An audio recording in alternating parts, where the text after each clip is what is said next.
Той ми каза какво ще кажеш да направиш еверестинг и той ми пита, помисли си ти, аз му казах да, окей, правим.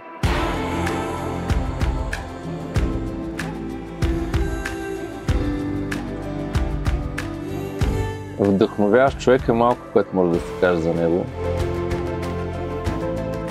Любознателен, общителен, малко палав, не малко, а повече палав. За мен този човек е постоянно мотивиран. Много се впечатлих от неговия силен и наистина непобедим дух.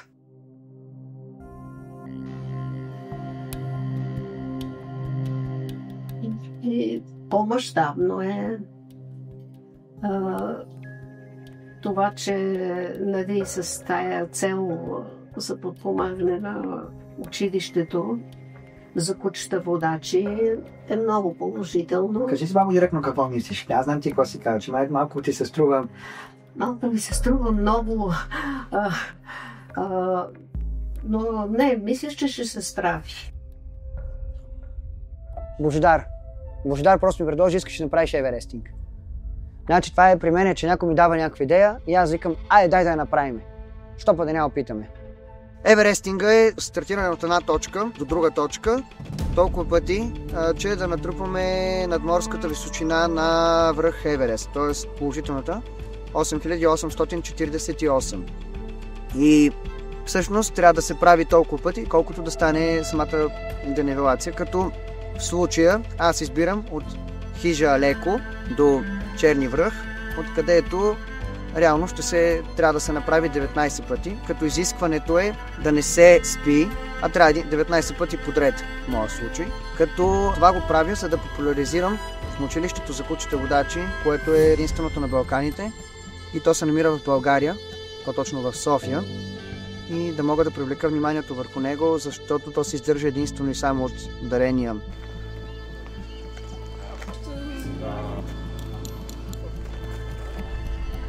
$8848.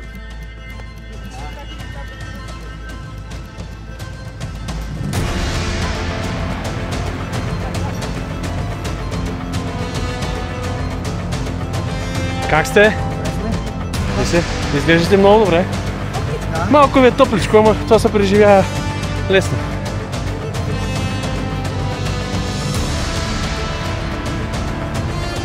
Първо качване на Черни връх От 19! 19! Юху!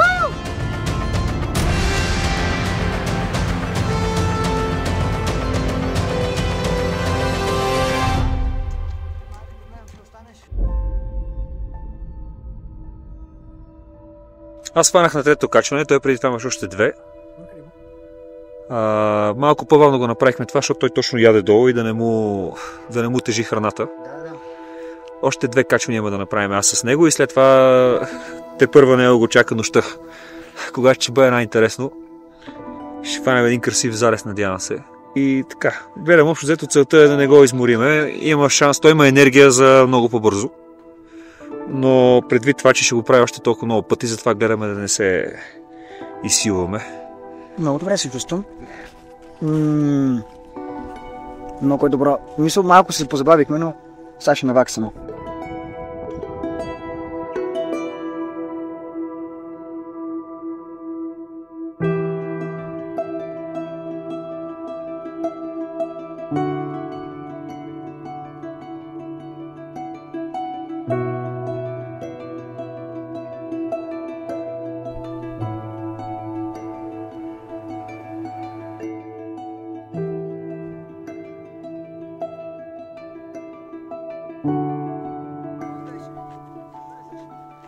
Много добре се чувствам, много добре. Всичко е наред. Виждаме се. Почваме да се влизаме вече в тайминга. Не е проблем, не го казвам като лошо. Просто тайминга ни се разруши, защото не бяхме сметнали медийното заснемане. Иначе почваме да си влизаме в въпросния тайминг. Нещо, което е много интересно за това предизвикателство, обяснява и защо аз работя с Виктор, е примера, който той дава и ценностите, които носи със себе си. Когато започнахме да си говорим и да обсъждаме вариантите, прочетохме съответно какви са изискванията на еверестинга и официалните правила и там се казва, че тя ги интересува само качването. Тоест да се качиш от една точка до друга точка по един маршрут. Оттам нататък как ще слизаш е въпрос на личен избор. Съответно тук от Черния връх до Алеко варианта беше или пеша, или с моторна шейна. И още в първия ни разговор Виктор категорично отхвърли варианта с моторна шейна заради ефекта върху природа. Супер! Надъхал съм се да бягам много зверски. Много ми е добре. Повече дрехи, повече обличане, терморегулация и това е. Ще тръгваме бързо и постепенно ускоряваме. Да.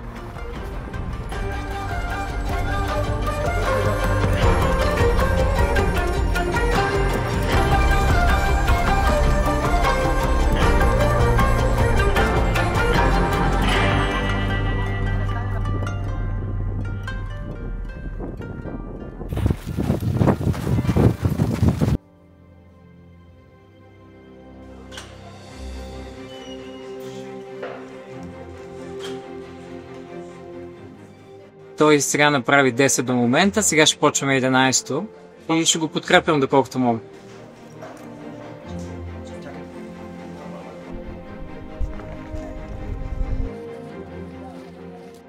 Слънцето е слабо и ще задържи по-твърдо, по-дълго време.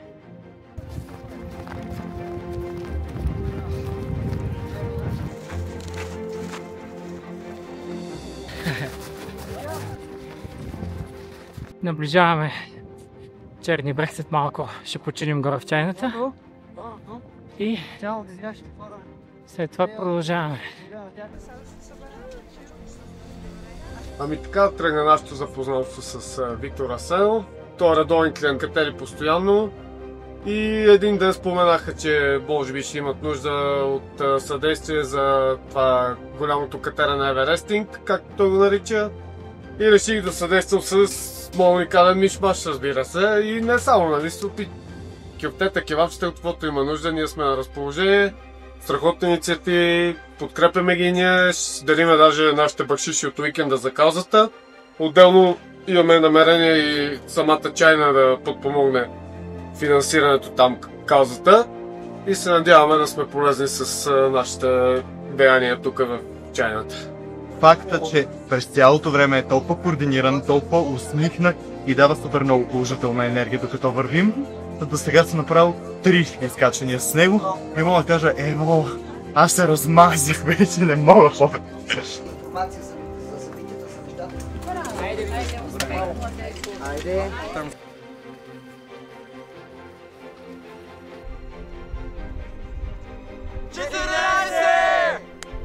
Аз малко да отпълна плочетата.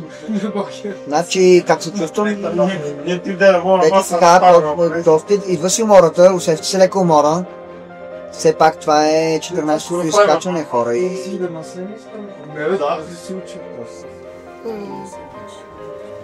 За сега положението е както е тръгнало общо взето, така и ще завърши.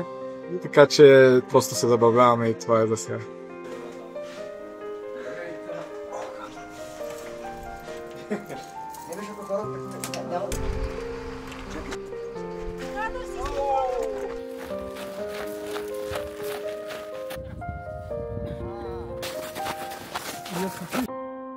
Бяхме горе веднъж седмично се качваме с него на Черния връх и при едно от качванията, което беше буквално преди месец, му казах, искаш ли да има едно международно предизвикателство, там целта да се направи така и така, му обясни какво е еверестинга.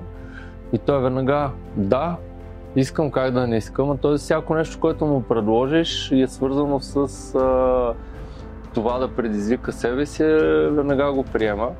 Но аз му казах, че това е нещо, което е много трудно и изискващо и физически, и психически и така нататък.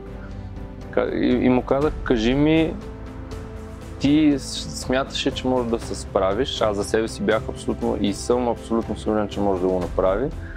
Но исках да видя той как ще реагира. Той каза, да, правим го и аз му казах, окей, от тук нататък цялата организация, всичко стои в моя ръце, за да го направим, защото идеята беше това предизвикателство да е част от кампанията в подкрепа на училището за кучета водачи, която вече бяхме решили да я организираме, но идеята беше да има нещо много силно като акцент в тази кампания, за да може да привлече обществено и медийно внимание, наистина да има посланието да бъде силно и хората да ги спечели.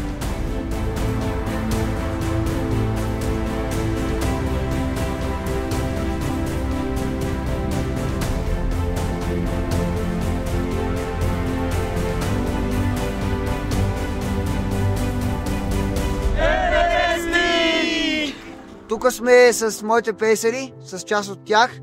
Аз наистина много благодаря, защото те бяха до мене през това цялото време. В момента е, може би, 7:40, така че да. Практически това са близо, да го кажем, 46 часа. Но си е нещо, което ти заслужаваш повече от мен. Добре. Ама защо нямаше нужда? Наистина няма.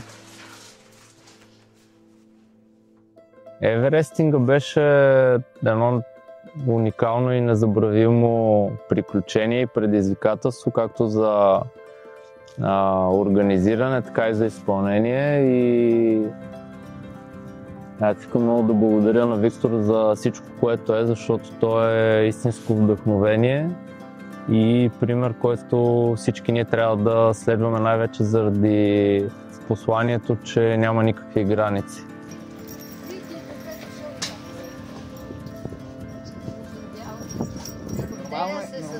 Първо искам да кажа, че равносметката е такава, че наистина не очаквах да постигнем това, което постигнахме с събирането на тези средства. В началото на март месец, когато обявихме кампанията, бяха доста малко самите средства събрани, след което явно самата кампания, самото изкачване, хората ги е вдъхновило и наистина не очаквах да събереме от порядъка на 34 000 лева се оказа по техните сметки, т.е. през PayPal, директно по сметката им на банковата и след като преди няколко дена се чух с тях, вече и в EasyPay има също влязли около 4000 лева, т.е. грубо, което сметнала Албена към 40 000 лева, в смисъл има събрани по сметките за кучетата. Което факт е, това е за целите за едно куче, това е практически себестойността на едно куче. Или както ние се пошегувахме с Албена, че аз реално сега съм си изплатил Тади. Тоест, нейното обучение от нулата до последното. От нейното преди раждането, т.е. докато тя още е била в майката, докато стигне до мене да ми бъде предадена. Благодаря на Божидар, без него тази организация нямаше как да се случи и на пейсерите, без които нямаше как да стане аз да се кача, аз да направя, защото да, те застанаха до мене и те през цялото време се редуваха и се сменяха, за което наистина много им благодаря, че така решиха да ме подкрепят в това мое начинание.